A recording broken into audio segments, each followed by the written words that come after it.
And the indoor environment, as we're learning now and when we're all trapped indoors, is really important. Even in regular times, we spend more than 90% of our time indoors. And so from a health perspective, indoor air quality is extremely important, but poorly characterized.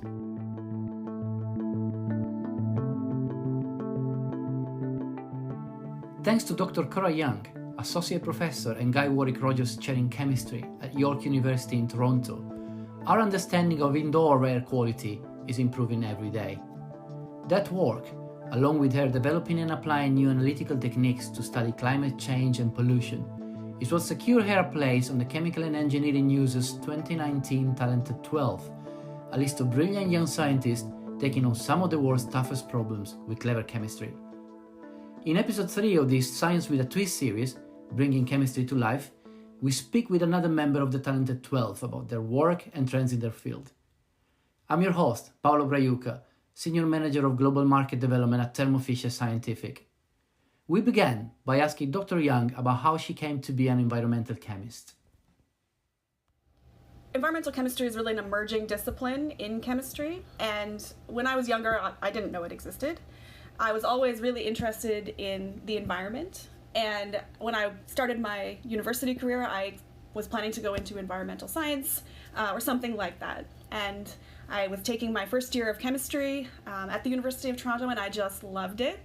And at that time, they were actually hiring a bunch of environmental chemists into that department, and they were advertising it heavily, and that's when I actually learned that environmental chemistry was a thing. And so I was able then to combine my love of environmental science and my love of chemistry into the career that I have. That's interesting, and I guess great timing as well, right? For a sort of new discipline, and being there at the right time always helps. So congratulations for that. If I look at your research group's website, I was fascinated by your photo gallery there. It's quite amazing. It's very different from the typical one you find in these types of websites. So typically you see boring images of fume cupboards, scientists in lab coats. In there I can see beautiful landscapes, forests. It all seems exciting, adventurous. Yeah, I mean, we do get to visit lots of interesting places. In order to get the samples that we need, we often go and get them. We take our instruments where the pollution is, and we do those measurements. So it can be going to the Arctic. We work with ice cores that have been drilled from ice caps in the high Arctic and the Antarctic as well. I don't get to drill those myself, although I have been to the Arctic. It's not as glamorous as it always looks in the photos, but it is fun. I guess you need to live with some quite incredible people who go there regularly, I guess. It is very expensive to travel there, of course, so we now send people who are much more qualified than I am to actually collect the samples. Drilling an ice core is very technical work. I don't get to do that. So the way it works is that some specialists drill and get the samples, and then they get delivered to your lab where you do all the analytical work. Is that correct? Exactly. With ice cores, that's how we work. This is one of the reasons that environmental chemistry is actually quite a collaborative discipline, because in order to get these really interesting samples, we want to work with the experts. If I went myself and tried to drill an ice core, I would probably bungle it. So we like to work with the experts to make sure we get high integrity samples that we need.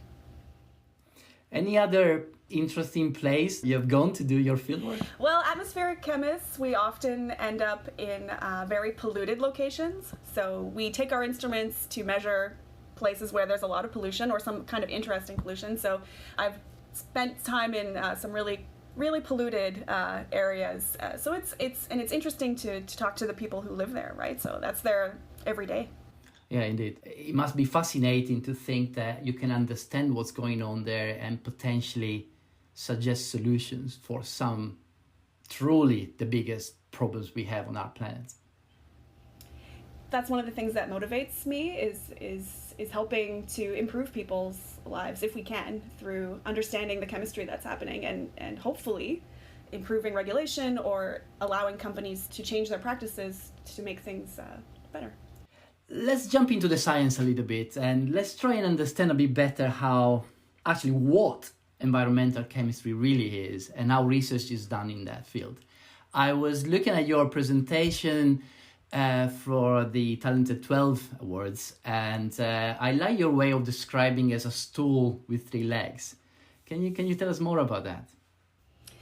Yeah, so environmental chemistry, we can think about as this three-legged stool. We need to combine really the three legs, which are laboratory experiments, field measurements, and modeling. And this allows us to really understand the complexity of environmental systems. Each on its own isn't enough, and we really need to combine them all so that we can really understand what's happening in a complex environmental system. And environmental chemistry is sometimes thought about or marketed as environmental forensics. We identify the problem, and then we try to throw all of our tools at it to try and understand the chemistry that underlies that problem. So do you mean that when you do your lab experiments, you try and test the analytical methods or try and see the chemical aspect of it, and then you go out in a less controlled environment and try to see what's really going on? So yes, we test our analytical capabilities in the lab, but we also need to do things like measure rate coefficients and test the reactions. You know, in my lab, we have something called a flow tube, which is where we basically try to mimic environmental or atmospheric reactions in the lab. So then we can control all the reagents, we get rid of a lot of the complexity, and then if we can understand the reactions in a simple environment, then we can see if this actually represents the real environment. How do you take into account the environmental variability when you then take your knowledge developed in vitro, let's say, out in the field? It is challenging. This is one of the reasons that when we go to make measurements in the field, we try to get a really good sample size. For example, if we're trying to study air quality, every single day is different because meteorology changes day to day, right? So what we really like to do is measure for long enough that we get days that are similar so that we can actually have the statistics that we need. So we want to try and decouple meteorology from chemistry, and that can be really a challenge. And when you then collect all this data and you think you have statistical significance in your data set, then you go to the modeling. What's the objective there? Is it trying to forecast or predict what can go on or how, changing some variable can affect the overall effect? Yeah, so what we do with the models is really try to bring together our lab and field measurements. So, we measure all these rate coefficients in the lab, and if we put them into our model, then can we actually replicate the measurements we made in the field? So do we actually understand the chemistry from our lab measurements such that we can explain what we observe in the real environment? So, and having access to real data measured in the environment allows you to validate your models. So you can actually immediately understand if what you have in hand is valid. Yeah, the model really allows us to demonstrate that we understand the chemistry. I understand. Let's go into one specific example. And I think starting from your work on the polyfluoroalkyl substances, how do you call them? The PFAS? Yeah, PFAS is the new term that we use, yeah. Okay, I was reading that work, and that was what won you consideration for the Talented 12 last year, if I'm not wrong. It was quite alarming to read that, if I'm honest, at least to my eyes of non-expert. Can we start from defining what these PFAS are? So PFAS are poly and perfluoroalkyl substances. They are commercial substances, so these are all used in different products. They don't exist naturally. They're made by us for different applications. And basically we take our chemicals and replace all of the hydrogens with fluorines, or most of them. And once we poly or perfluorinate a molecule, we end up with the unique properties that are conferred by the fluorine. So the carbon-fluorine bond is unusual, and it makes PFAS molecules both hydrophobic and lipophobic. And these unique properties are what are exploited in several commercial applications, for example, stain repellents. So they are very common everywhere, right? We have them as coatings on our pans and pots and, as you say, flame retardants, etc. So why are they dangerous? Yeah, so dangerous isn't necessarily the word I would want to use. Problematic, I would say. All of these chemicals that are present at low levels in the environment everywhere have the potential to be harmful, although it's very difficult to constrain, because anything that we're subjected to at low levels for a really long time, it's difficult to tease out what effect that might have. What we do now about PFAS is that it's extremely persistent. We have these carbon-fluorine bonds that, of course, are very, very strong. Many PFAS chemicals will not degrade under environmental conditions. And because they're so persistent, that means they're essentially accumulating in the environment as we use them. The other thing about PFAS is that they accumulate in living things. Many of them are bioaccumulating and biomagnifying in the environment. So this means that there's additional potential for problems. So if I think about the typical commercial applications of these substances, they seem to be solid materials, while if I understand correctly, you've been focusing on the volatile ones that are present in the atmosphere. So where are these coming from? This is kind of where the forensics comes in. So the real mystery that brought me into studying PFAS was that these chemicals were present in the Arctic. And that doesn't really make sense based on what we knew about their physical properties and their applications. So we had to try and figure that out using chemistry. And it turns out that some PFAS chemicals are volatile. So carbon-fluorine bond makes chemicals more volatile than their hydrogen analogs. And so even quite large molecules can be volatile. And these chemicals can actually oxidize in the atmosphere. And then they form extremely persistent, water-soluble-ish. These end up everywhere. That's a lot of what I've been looking at is the chemistry that happens in the atmosphere, how these volatile chemicals can convert into really persistent chemicals.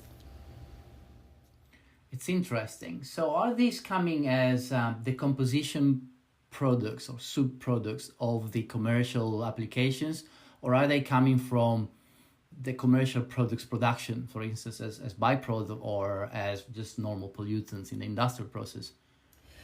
There are certain PFAS chemicals that are volatile and used in that way. So an example is CFC replacement chemicals.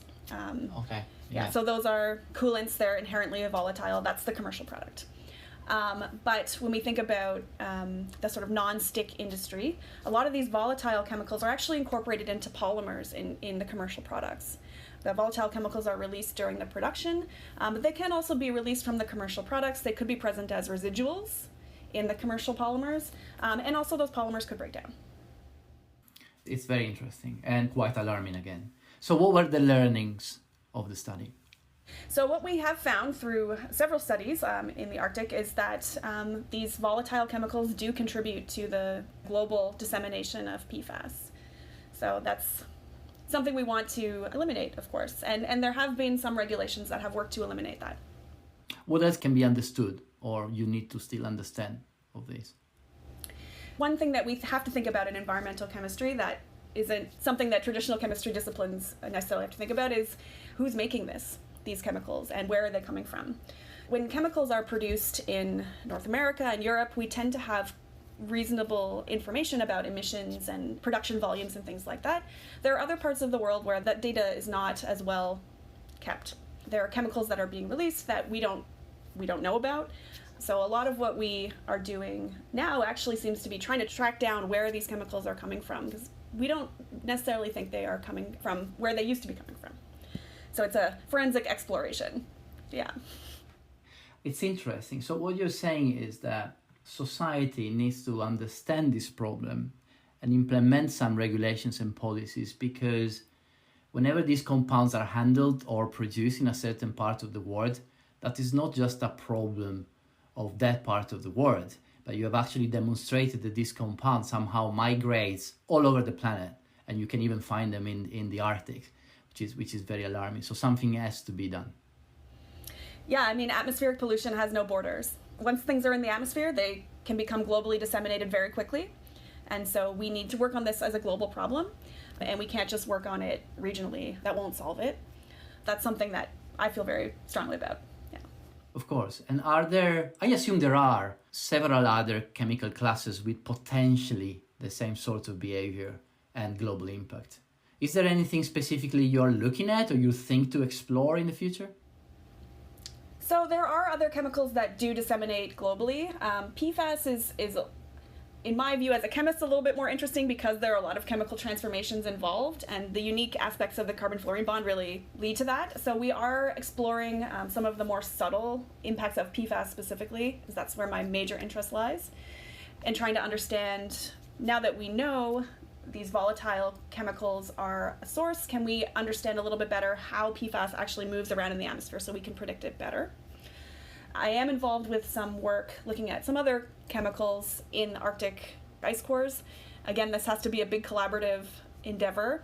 When we collect ice cores, we like to try and collect several and look at anything we can think of to make sure that it's non-trivial to go up and get them. So we want to use them for as many things as we can. I'd like to move to something that to me sounded slightly less dramatic than the global problem with the PFAS. I was really intrigued by your work on the indoor environmental oxidants. There was a very interesting study. If I understand correctly, you studied the interdependency of three main compounds, right? Ozone, nitric oxide, and nitric dioxide, and how their relative ratios vary depending on what happens, whether, depending on the environment, whether a windows or a door is open, whether there's humans activities in the environment, etc. Can you describe us that work and why that was novel? Yeah, so it seems like these are things we would understand very well, but it turns out that most of our understanding of air quality is really the outdoor environment.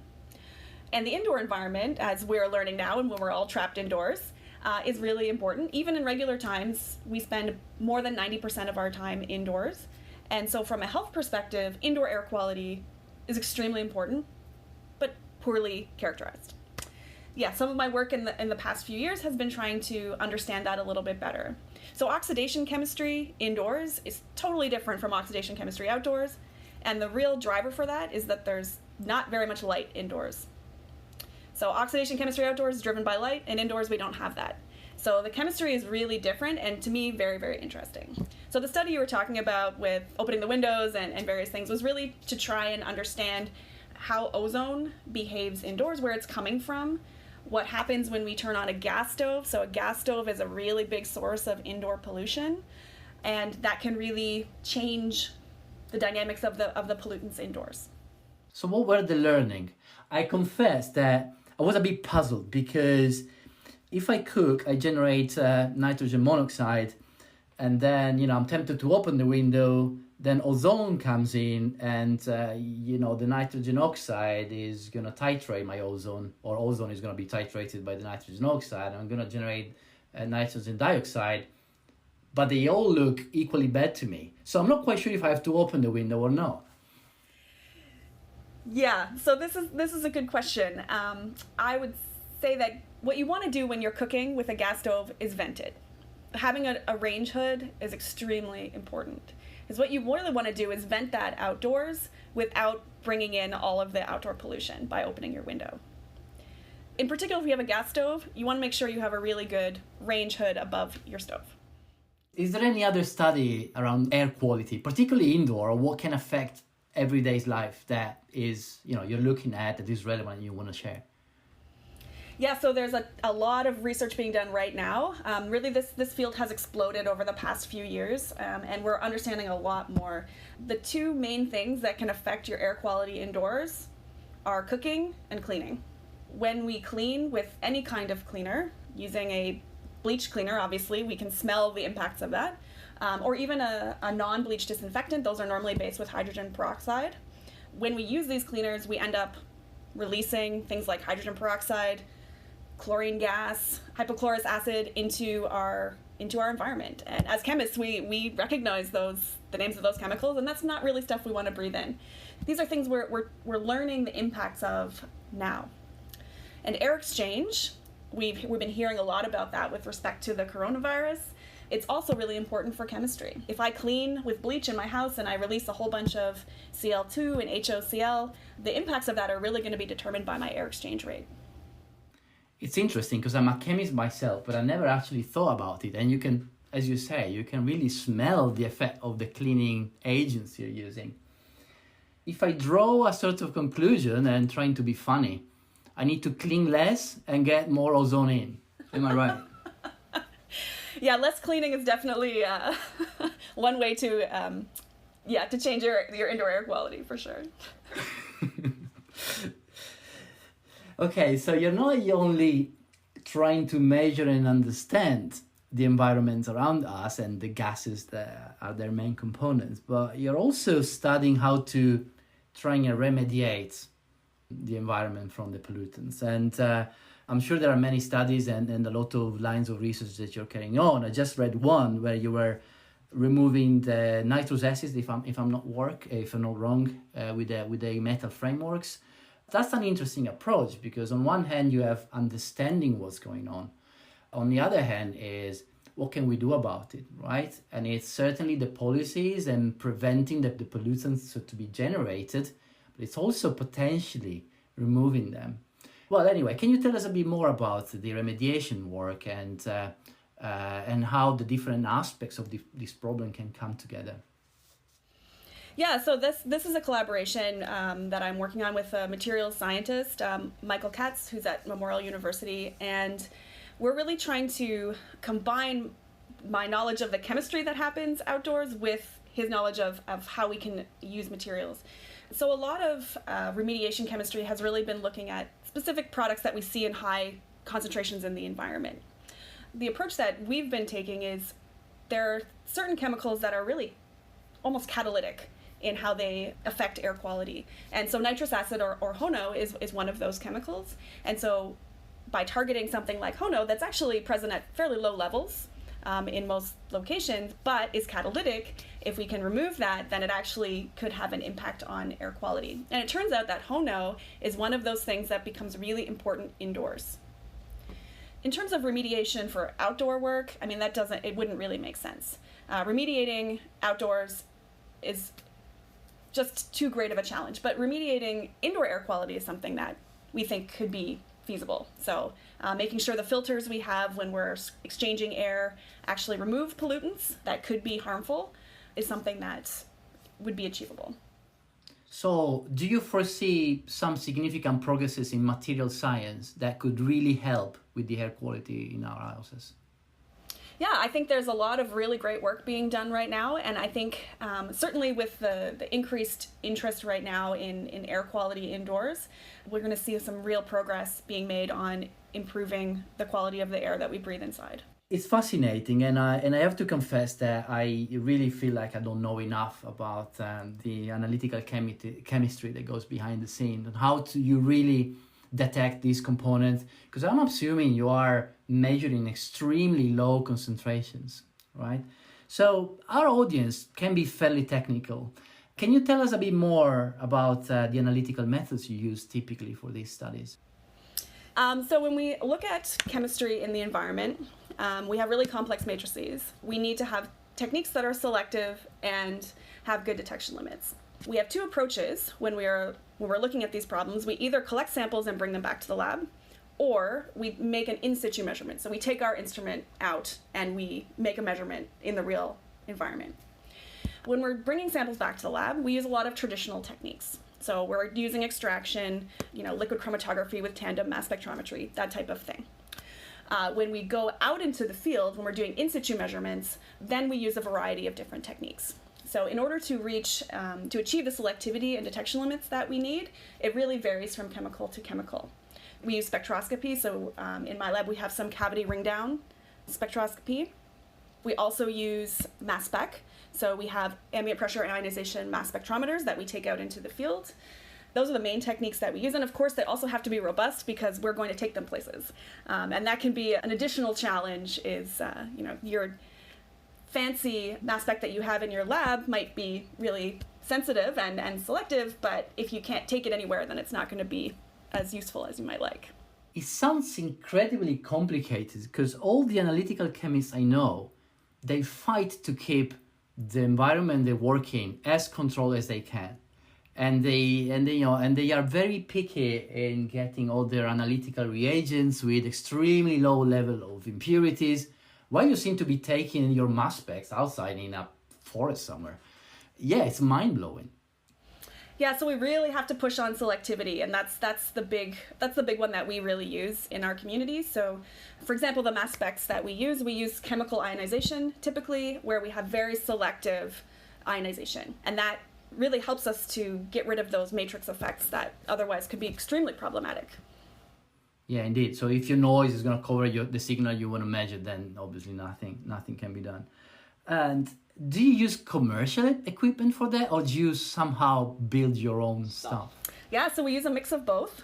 Yeah, my lab is kind of a mix between a wet chemistry lab and a workshop. We do build our own stuff, or we modify commercial instruments. One thing that we really exploit in atmospheric chemistry is, for example, how easy it is to measure certain chemicals. Well, one example of that is NOx. So we can really easily measure NO2.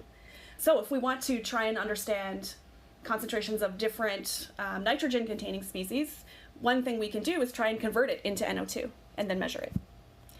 Often we'll buy a commercial NO2 analyzer, and then we'll put some kind of fancy converter on the front so that we can convert whatever chemical we're interested in into NO2 and then measure it easily. We sometimes have our hybrid sort of MacGyvered instruments that we bring. I said it at the beginning, Cora, it all sounds exciting and adventurous, and it's beautiful to see how, you need to make a strength from your necessity, right? And somehow improvise while keeping an exceptionally high level of scientific relevance, because you still need to measure things in the part per billion, I suppose, or even smaller than that, right? Which is incredible. And let me ask you this. This is certainly new and unusual, right? Is the chemical market positioned properly to support this kind of work? So do you find easily what you need from chemical suppliers to be able to do efficiently what you're trying to do? Often, yeah, we're trying to buy things that are a bit unusual. I'd say it's a mix. So sometimes we are able to find the things that we're looking for, and sometimes we really have to modify, because even the intended application for a chemical isn't really how we use it. So we have to be quite creative. Sometimes getting standards can be quite challenging. One thing that we've been working on recently is hypochlorous acid, so HOCl. It's, as far as I can tell, pretty much impossible to get a pure gaseous standard of HOCl. And that would be really useful for us to calibrate some of our instrumentation. So, it can be challenging. Yeah, I hear you. Do you believe that suppliers of chemicals, analytical chemicals, standards, and other materials could make an effort to try and engage in a conversation with people doing innovative research of the kind you're doing and trying to reposition the chemical market to enable you to get your results more easily? I mean, we're a bit of a niche market. We recognize that. So I do speak with my, chemical reps, and sometimes we do custom synthesis. They do work hard for us to try and fit whatever products they have so that they will work for our applications. It's a challenge, and one we could do better if we talk to each other more. Yeah. Well, at least I'm glad to hear that there is the willingness to support, and there is a communication channel there. So, as part of the chemical market community, I mean, that's really what I like to hear. Anyway, as we get to the end of our chat, there's a question I always like to ask.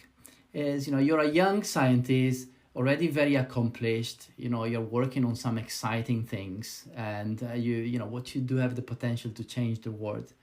What's the one piece of advice you'd pass on to a young chemist or general scientist who is just starting with their career? So the thing that I find has been the most important and influential for me in my career has been the people around me. My advice would be to surround yourself with positive, supportive mentors and friends. Your friends can be your mentors, of course, as well. And for me in particular, in my field, because we're so collaborative, I mean, having those people around you to act as a support system and to be your collaborators because they have complementary expertise, that for me has been the biggest contribution to the success that I've had.